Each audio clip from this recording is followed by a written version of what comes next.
This is Kathy Biehl of EmpowermentUnlimited.net with Astro-Insight for the week of November 15th, 2021.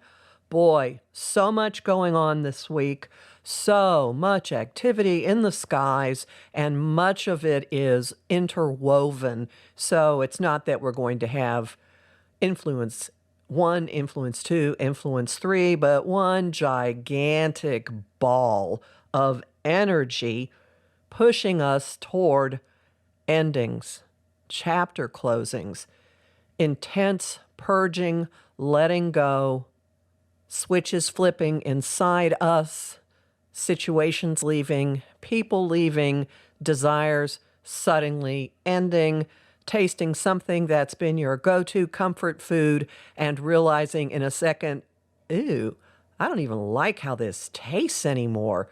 Or, as I have fairly recently discovered with my beloved wheat thins, the recipe has changed. This doesn't taste like what I used to like. Leading to fun, frivolity, woohoo, running all over the place, leading to the beginning of what will feel like the holiday season. So we get a reward at the weekend for everything that we go through in the days before. And much that we go through in the days before is a culmination of situations that have been in progress for a long, long, long, long time. And finally, move into a different form. The centerpiece event of the week, into which almost everything is woven, is the full moon in Taurus, which is a lunar eclipse, which supersizes everything, brings revelations, throws light into hidden places, closes doors, shuts things out, shuts people out, shuts situations out. Taurus is very much about the here and now, down on earth.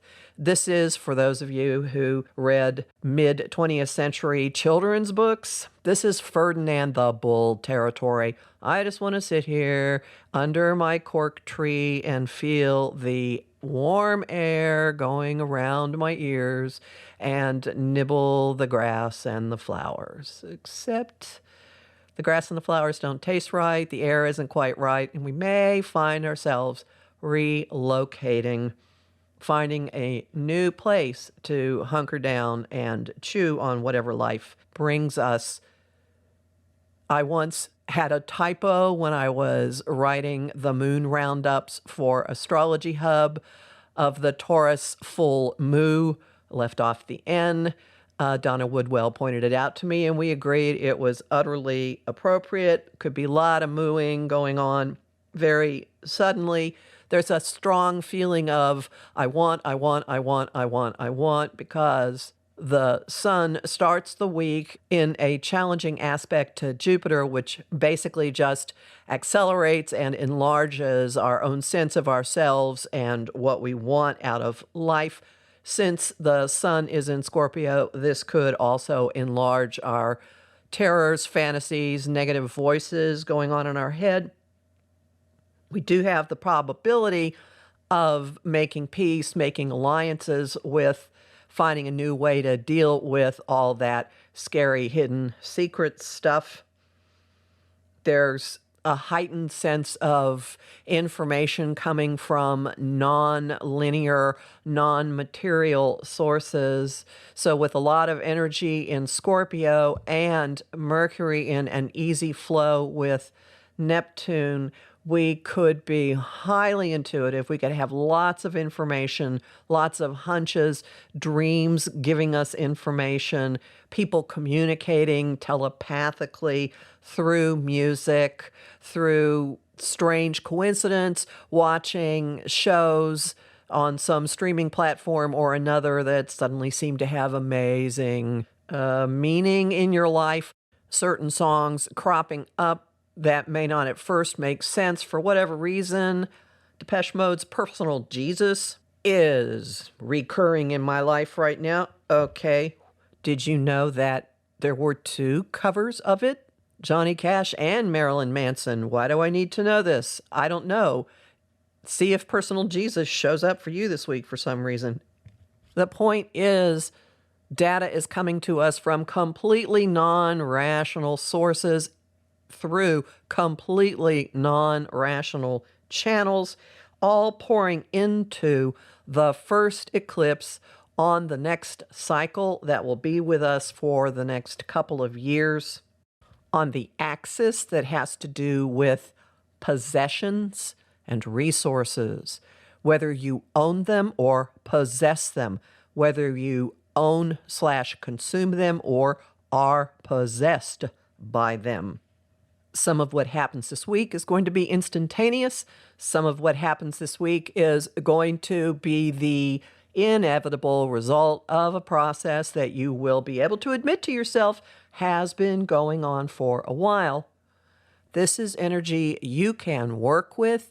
You can't stop the departures. You can certainly bid them adieu. You can throw things out of your life. This is terrific for conscious releasing, conscious purging, consciously getting things, situations, people, objects out of your life. Topics that you previously thought would be difficult may come very easily or uncommonly easily or organically. Or you may find opportunities opening up and just crooking their little finger at you saying, you know, you want to talk about this now, as Mercury sextiles Pluto on the 21st, which is a magnificent day, huge gear shift day. As we're still grappling with all of this purging, revelations, chapter ending, door slamming, I want, oh no, I don't want that energy, the atmosphere shifts into something much less intense. On the 21st, the Sun and Mercury, on the same day, shift into Don't Fence Me in Sagittarius. It's like a hunting dog is getting out of the water, shaking off all the water, and running around having fun for a change. Sagittarius is the good time zone of the zodiac. It likes to be outdoors, to have unfettered motion. Sagittarius is an energy of curiosity, of taking things lightly, of looking for the benefit, for the upside, and of not getting stuck. This promises an enormous sense of relief and exuberance in reaction to whatever you are beginning to let go of emotionally and probably tangibly in the wake of the Taurus lunar eclipse. An eclipse, remember, is not a one-day event. It is a process. It will be playing out for months. We will have the next eclipse in this family next spring. That's fall for you who are in the southern hemisphere. But it's unmistakable that change, evolution, freedom are all on the way. Homing thought of the week. I know what I want. I know what to do. Song of the week. Well, we've got two.